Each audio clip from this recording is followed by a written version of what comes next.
जिंदगी तो डर ही रही है, अब मौत को भी डर लगने लगा है। महामारी कोरोना के चलते मौत भी डरने लगी है। जी हाँ, कब्रिस्तानों में जनाजा जो पहले लोग लेकर आते थे उस तरह जनाजा भी नहीं पहुंच पा रहा है।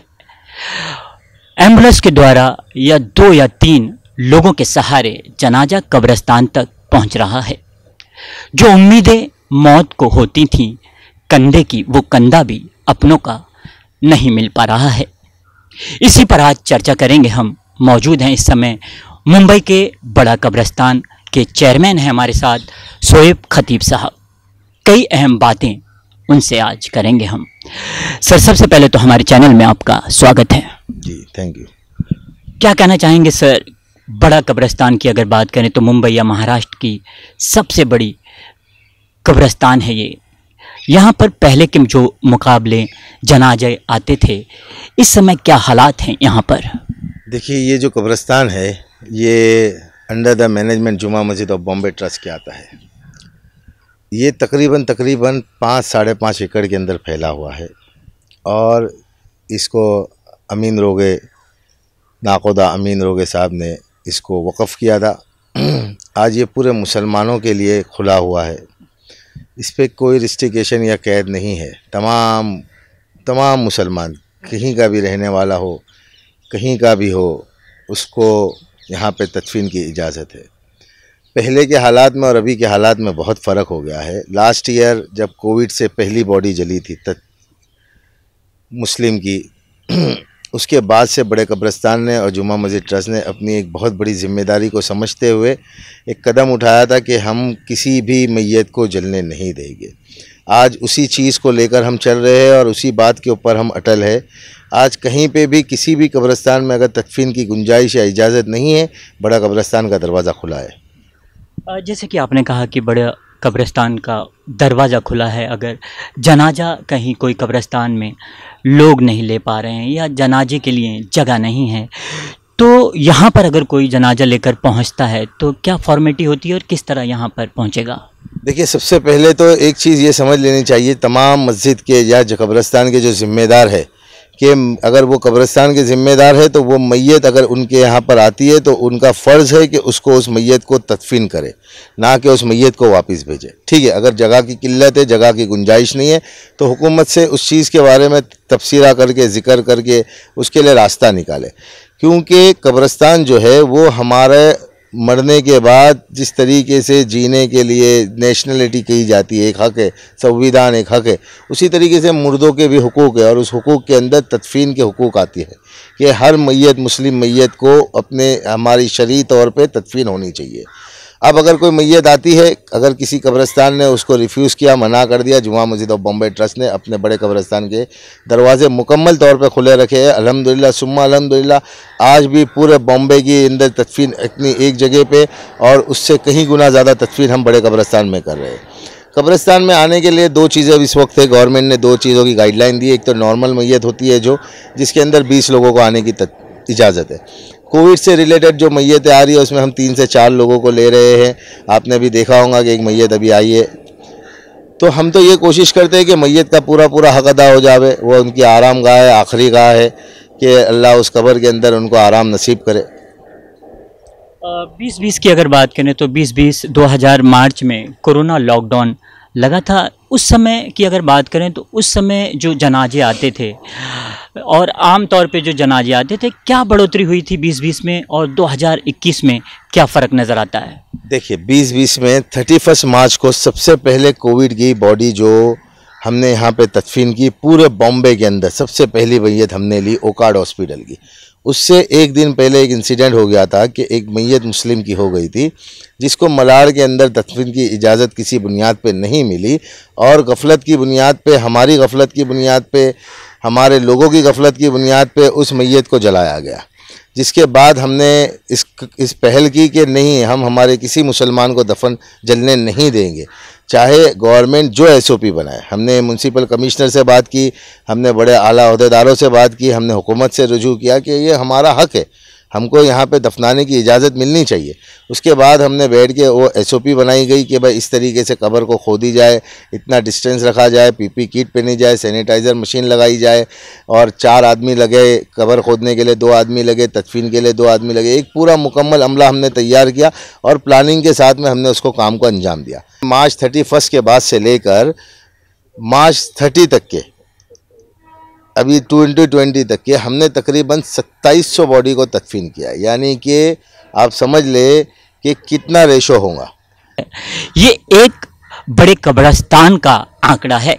मुंबई महाराष्ट्र की अगर बात करें तो मुंबई महाराष्ट्र में अनेक कब्रिस्तान हैं, तो उसी से अंदाज़ा लगा सकते हैं कि महामारी किस तरह लोगों को अपना शिकार बना रही है। सर, क्या कहना चाहेंगे कि जिस तरह कोरोना काल में आप मदद करते नजर आए थे, क्या मदद लोगों को आपके माध्यम से मिली थी? देखिए, सबसे पहले जामा मस्जिद बम्बई ट्रस्ट ने जो तदफीन का मसला था उसके लिए एक टास्क टीम बनाई गई, जिसके लिए गवर्नमेंट ने हमको MCGM ने एक रेजोल्यूशन पास करके टास्क टीम को अप्रूवल किया। उस टास्क टीम के अंदर हमने तकरीबन 40 to 45 मेंबर्स को कनेक्ट किया और उसके बाद में पूरे मुंबई के अंदर हमने इस चीज़ को किया। अब सबसे बड़ा मसला जो आ रहा था वो कब्रिस्तानों में लोगों को, मुशावरीन को, ट्रस्टियों को समझाने का कि भाई कब्रिस्तान को खोलो और इनको तदफीन की इजाज़त दो। उसके बाद अल्हम्दुलिल्लाह सुम्मा अल्हम्दुलिल्लाह पूरे मुंबई के अंदर ये चीज़ को कायम किया गया और 42 कब्रिस्तान को MCGM ने खोला और वो पूरे 42 कब्रिस्तान को MCGM ने खोल के इस टास्क टीम के अंडर में किया। उसके बाद में जो सबसे बड़े मसले आ रहे थे उस वक्त जो थे वो सारी सामग्री थी, जैसे कफन था, सैनिटाइज़र था, PP किट था, सारी जो SOP के अंदर हुकूमत ने जो चीज़ों की रिक्वायरमेंट रखी थी वो सारी की सारी चीज़ें बड़ा कब्रिस्तान ने अपनी ज़िम्मेदारी को समझते हुए बम्बई के हर कब्रिस्तान में जहाँ पे जिस कब्रिस्तान को जिस चीज़ की ज़रूरत थी हमने वो पूरी पहुँचाने की कोशिश की। एवं कहीं पे गोरखोदों की ज़रूरत नहीं थी, हमने गोरखोदों को भी वहाँ पे पहुँचाया। यहाँ तक कि अगर कहीं पे पथरीली ज़मीन थी तो हमने JCB लगाकर कब्रें खुदवाई है कि किसी भी हालत में हमारा भाई दफन होना चाहिए, हमारी बहन दफन होनी चाहिए, उसको उसकी आरामगाह मिलनी चाहिए।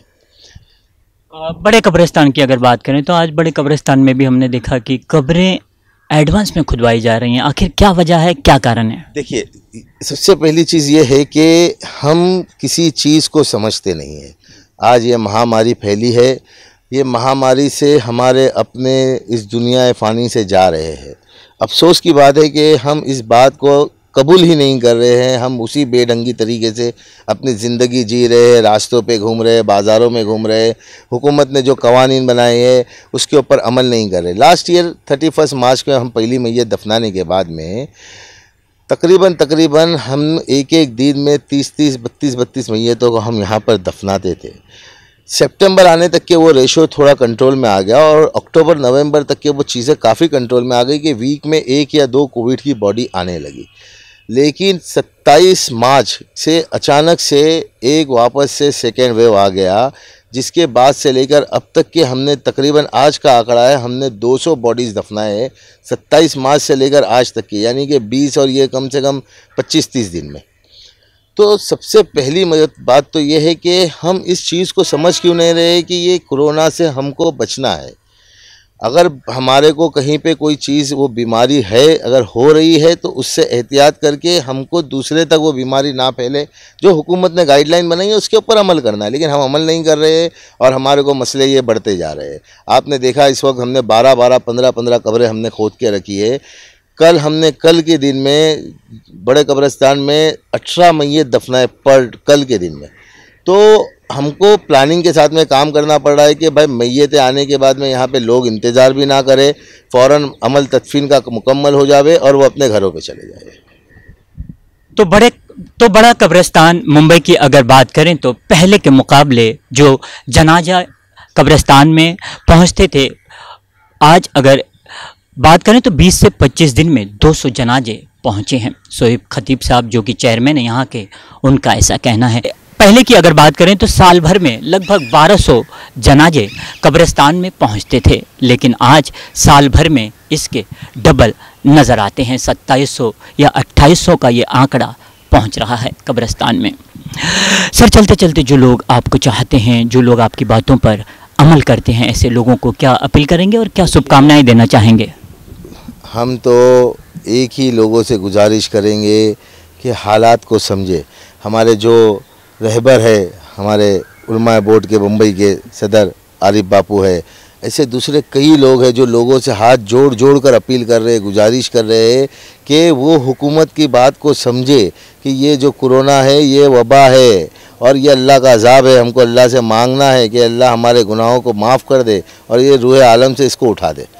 बस हम लोगों से यही गुजारिश करेंगे कि किसी भी तरीके से अपने अतराफ़ के अंदर, अपने घर के अंदर, अपने मोहल्ले के अंदर, अपने बिल्डिंग के अंदर वो सारी चीज़ों का अमल करें जो हुकूमत ने हमको बताई है। मेरी ज़िंदगी मेरी ज़िम्मेदारी है।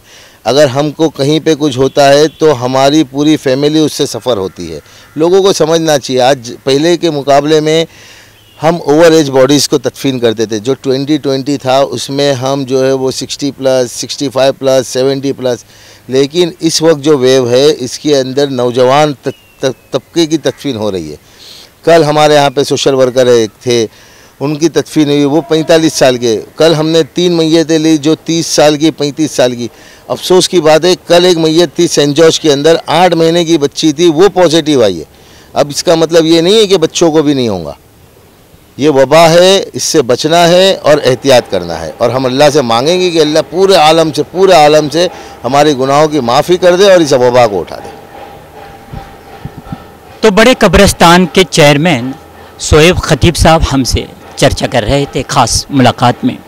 कोरोना काल महामारी पर उनसे चर्चा चल रही थी। कब्रिस्तान में जनाजे पहले के मुकाबले डबल दुगना पहुंच रहे हैं, इसी को लेकर उनसे चर्चा चल रही थी। तो खास मुलाकात में आज इतना ही। दीजिए इजाज़त, फिर किसी शख्सियत के साथ किसी अन्य मुद्दे पर फिर मुलाकात होगी। तब तक के लिए नमस्कार।